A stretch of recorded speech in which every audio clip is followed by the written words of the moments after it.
Stormborn by Black K. Cat. Chapter 8. First Movement. Memories in Meter. Meter. The pattern of a music piece's rhythm of strong and weak beats. Jiraiya's had enough experience surviving the sneaky little devil's various attempts to give him a heart attack that it doesn't even twitch as the dark shape drops out of the leaves and lands 3 inches to his left. Sasuke, he says evenly, contemplating a phrase in his new manuscript before scratching it out in favor of heaving. That's a good word, right? Short but descriptive, invoking lots of imagery. Yeah, that's the right one. Oi, Erosenin. A pale hand snatches the manuscript right out from under his nose, and Jiraiya jerks his head up in indignation to meet sharp, narrowed black eyes. Gods, does he ever regret revealing that nickname in a moment of drunken weakness? What brat, he demands, but it falls flat when the youngest Uchiha's gaze doesn't even waver. Did you find out anything? Sasuke asks, low and fierce, and sometimes it still startles Jiraiya, the intensity of this boy in the face of his goals. Maybe it shouldn't, as the Uchiha have always been single-minded to the point of ridiculousness, but even so, it's unsettling.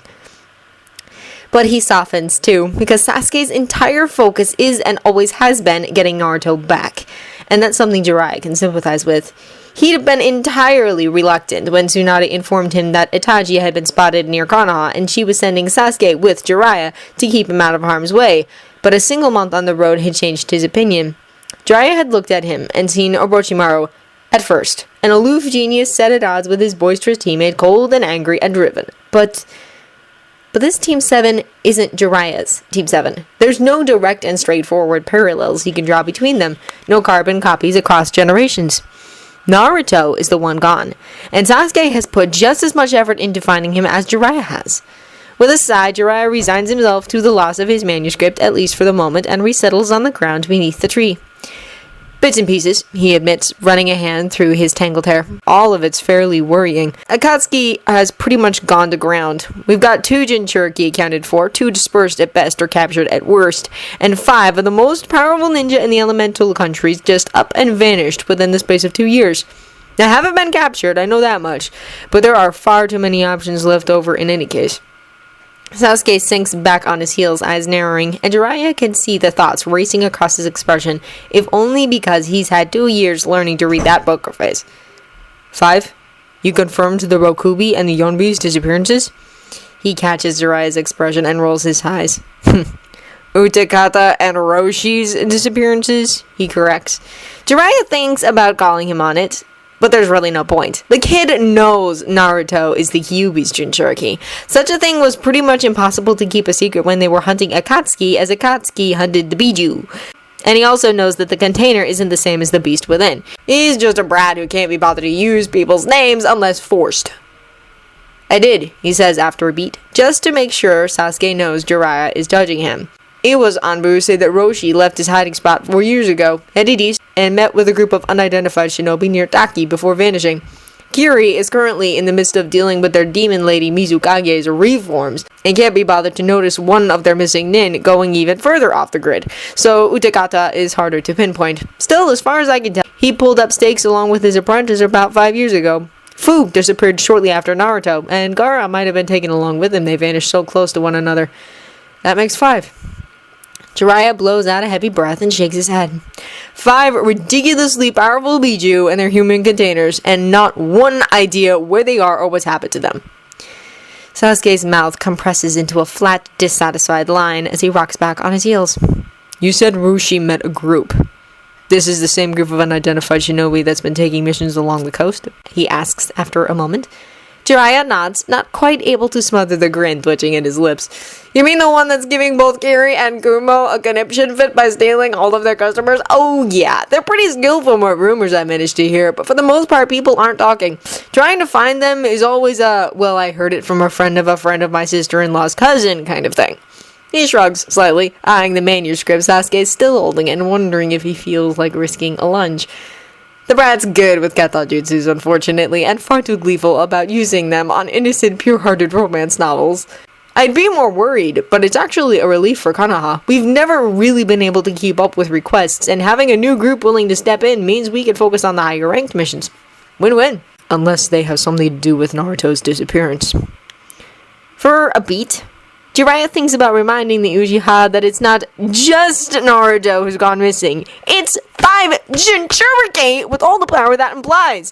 But one look at the boy's face and he gives it up as a bad job. Yeah, nothing's getting through to him. Not when he's got a scent in front of his nose. It almost makes Jiraiya wonder why he didn't contract with dogs like Kakashi. Unless that. He agrees. And it's suspicious that so many people have been moving east lately, only to vanish once they leave the coast. But I can't track them, and that's something else no one is talking about. With a scowl, Sasuke pushes to his feet, manuscript still clutched in one thieving hand. Tsunade wants to see you immediately. There's a pair of shinobi here claiming to be from Uzushio Gakare. Uzushio, huh? Jiraiya rises slowly, feeling his years in every bone. Tsunade has aged well. Even Orochimaru has aged well. But Jiraiya has never had that distinction. Of course, Tsunade and Orochimaru are both pretty princesses. So maybe that has something to do with it too. Well, come on. If we're too late, she'll throw her desk at us. You mean. But Sasuke shadows him as he leaps up into the tree, then across the nearest rooftop and towards the Hokage's office. Jiraiya almost laughs at the boy's naivety. Oh, Brad, he chuckles. If you think the Wrath of Tsunade will miss you just because you're not the target, you're... Hey, no, Brad, don't you dare! Sasuke gives him a smug smirk. Flames crackling tearfully in one hand, and Jiraiya's precious second draft clutched in the other, and then blurs forward, making for the Hokage's window with impressive speed. Not that it's enough to get away from the angry Toad Sage on his tail. Jiraiya snarls, curses the day he ever listened to Tsunade and agreed to take him traveling, and lunges. Care to tell me why this is the first I'm hearing of any of this, Jiraiya? Tsunade asks, and Sasuke has sat in on enough meetings between her and Jiraiya to recognize what she's actually saying, which is more along the lines of, if you don't have a good excuse, I'm going to introduce your head to the wall, and I don't care how much paperwork it generates. Jiraiya also clearly understands the implication, because he raises his hands as if in surrender. Hey, I've given you the rumors about a new shinobi village. I've even sent you the news about people migrating east in small groups and then vanishing behind a barrier I can't get around.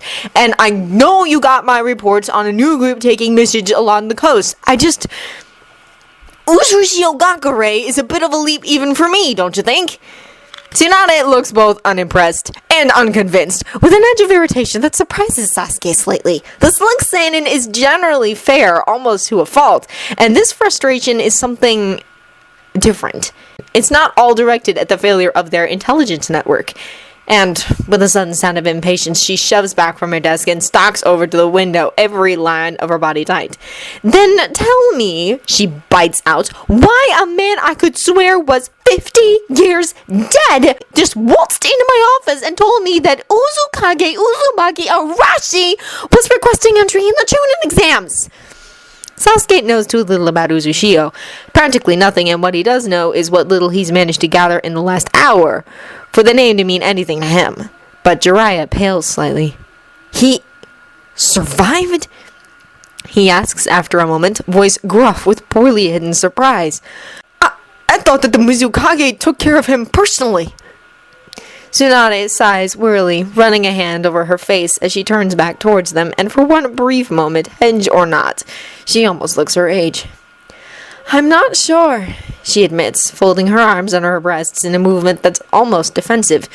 Yoko said Yoindame Uzukage, so it's possible it's someone different. But it could also mean that he's just counting this as a new reign. After the disastrous way his old one ended, I wouldn't blame him. There's a long moment of silence, and then Jiraiya sighs too, resigned and faintly unhappy. Tsunade, as much as I'd like to think so, the man was almost the same age as the Saindame.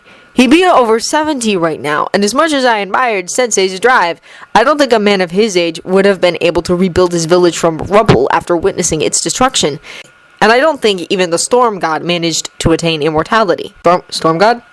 Sasuke asks, unable to throttle back his curiosity in the face of an entire village showing up out of the blue. Because he's never heard of Uzushio, has never heard Whirlpool Country mentioned, never even heard of an Uzumaki clan when apparently one of their members is a Kage. It's Unsettling to think that if this has been so thoroughly missed in both daily life and an entire course at the academy, there might be other things left out. Big things, as this seems to be. Jiraiya glances over at him as though he'd forgotten Sasuke's presence, and then nods.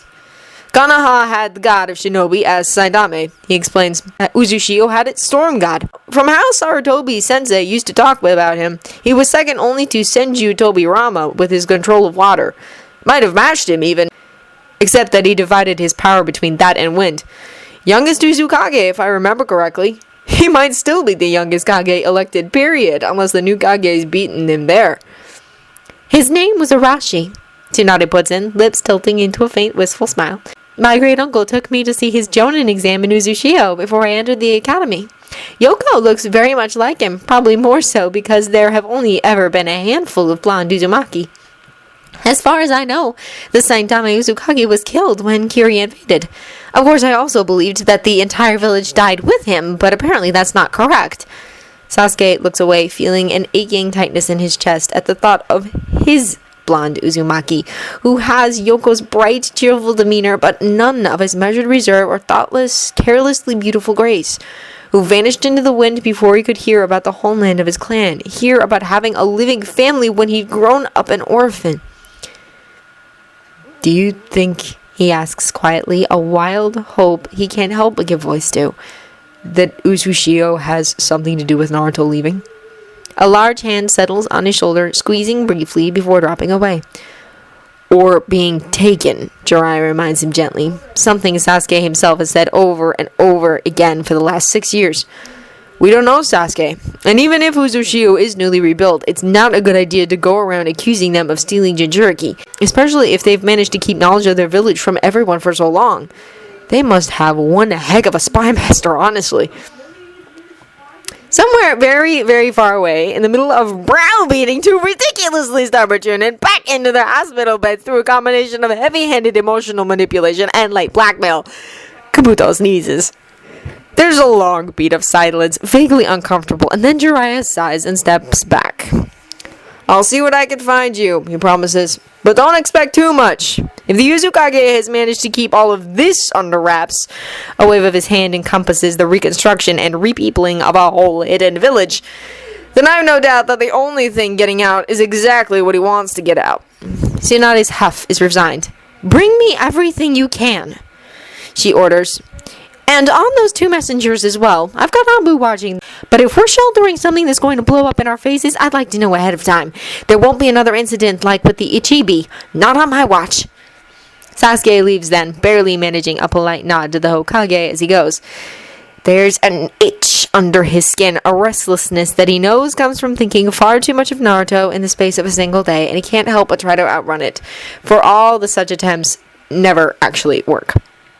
Left or was taken, he thinks, crossing the rooftops in a series of quick bounds and only managing to slow himself when he staggers into the peaceful solitude of Team 7's old training ground.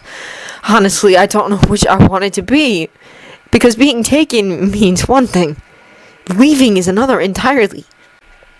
Kami, help me, that was nerve-wracking. Naruto barely waits to slap a sound and sight barrier on the wall of their hotel room before he drags his mask down and reaches up towards his eyes. Haku catches his wrist before he can get the contacts out, though, raising one imperious eyebrow when Naruto levels about at him. Our agreement, Naruto? He reminds the blonde pointedly, even as he tugs his visor up to his forehead. You will keep at least a portion of your disguise the entire time we are on this mission, or I will not hesitate to freeze you solid and ship you back to Gaara. Naruto rolls his eyes, even though he knows that it's not so much a threat as an oath. Haku had been reluctant when Naruto had first proposed this trip. He'd also argued harder than anyone against Naruto coming along, even though with his personal knowledge of Konoha Shinobi and the village's layout, Naruto was the best choice. But they've had this argument 7 times already, 3 of those times on the way. And Naruto would rather not rehash old territory that will leave him fuming and Haku giving him enough of a cold shoulder to make a glacier look warm and personable. So he leaves the contacts where they are and flops down on the bed, stretching out his senses. The seal is humming faintly, its barrier obscuring the view into the hotel room and muffling all sound. And beyond it, he can feel chakra signatures flitting around the hotel's borders. And beyond that, Konoha. Naruto closes his eyes, strangling a sigh. It's weird being back. When he'd first left, he'd had grand plans of returning with glory, and then, well, doing something. Maybe dragging Sasuke off to see his village, or sweeping Sakura off her feet, or beating Kage in his bar. But then he'd rebuilt Uzushio, and something in his chest, it just settled, eased. There's no more desperate drive to prove himself because he doesn't need to. He's a Kage now, or again, and his village is beautiful and peaceful and prosperous. Small, yes, secretive, but there's a reason for that last one. A reason that will hopefully be obsolete by the time the tuning exams are over with. He swallows a grimace. It had been a shock to get to the gates and see Sasuke right there and in the flesh after close to 7 years of wandering. And Sasuke looks good. He was always a beautiful kid, but now he's crossed the line into devastatingly and unfairly handsome, all dark hair and pale skin and sharp eyes, cheekbones to cut yourself on and carefully contained to grace. He's grown up and filled out and just gorgeous. Listen to me, I sound like an old man. Naruto chuckles off, pressing his palms over his eyes. It's hard sometimes, having lived twice. When people ask him his age, it always takes concentrated effort not to answer 45, the age at which he died the first time, or worse, 64, the sum of his ages from both lives. But the people of Uzushio and its various imports, Orochimaru's exchange shinobi, or whatever they're calling themselves, who followed Kabuto when the snake stand and made it quite clear he wasn't about to let his assistant go blindly, because he's not wholly the hardest snake demon he pretends to be, are tolerant enough of his reincarnation and occasional descent into memories that few of them share. Maybe it's easy enough to accept after seeing an entire village rebuilt in the space of 4 years.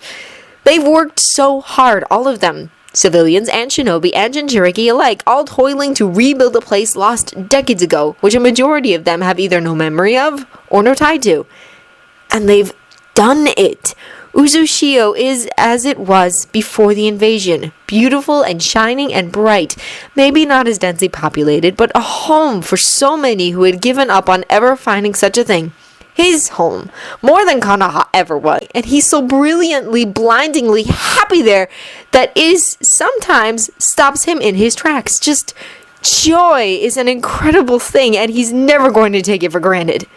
The bed dips slightly, and Naruto blinks up at his friend as Haku leans over him, pretty features faintly lined with worry, though there's humor in his eyes. If you keep giggling to yourself like that, someone's going to think you're crazy, Haku warns, arching a brow. Naruto arches his right back. Like, that's never happened before, he scoffs, and I wasn't giggling, I was chuckling. It's much manlier. Of course. Haku is better at that particular, oh look, I'm humoring you, tone than anyone else Naruto has ever met, including Kabuto. There's a pause, and then Haku reaches out with a soft sigh and strokes Naruto's long hair back from his face, smoothing the golden strands carefully into place. Are you alright, Naruto? He asks gently. I know you were prepared to see Sasuke-kun and Tsunade-sama, but perhaps not at once and in such quick succession.